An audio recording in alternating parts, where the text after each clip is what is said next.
اعوذ باللہ من الشیطان الرجیم بسم اللہ الرحمن الرحیم۔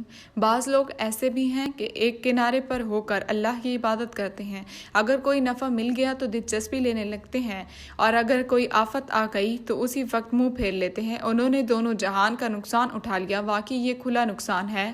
اللہ کے سوا انہیں پکارا کرتے ہیں جو نہ انہیں نقصان پہنچا سکے نہ نفع، یہی تو دور دراز کی گمراہی ہے۔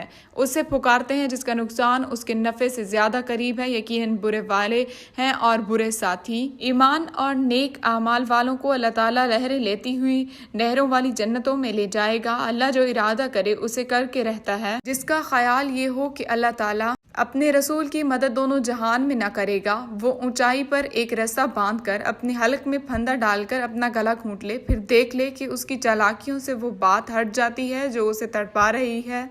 ہم نے اسی طرح اس قرآن کو واضح آیتوں میں اتارا ہے جسے اللہ چاہے ہدایت نصیب فرماتا ہے۔ بے شک اہل ایمان اور یہودی اور صابی اور نصرانی اور مجوسی اور مشرکین، ان سب کے درمیان قیامت کے دن خود اللہ تعالیٰ فیصلہ کرے گا۔ اللہ تبارک و تعالیٰ ہر چیز پر گواہ ہے۔ کیا تو نہیں دیکھ رہا کہ اللہ کے سامنے سجدے میں ہیں سب آسمانوں والے اور سب زمینوں والے، اور سورج اور چاند اور ستارے اور پہاڑ اور درخت اور جانور اور بہت سے انسان بھی، ہاں بہت سے وہ بھی جن پر عذاب کا موقولہ ثابت ہو چکا ہے۔ جسے رب ذلیل کرتے اسے کوئی عزت دینے والا نہیں، اللہ جو چاہتا ہے کرتا ہے۔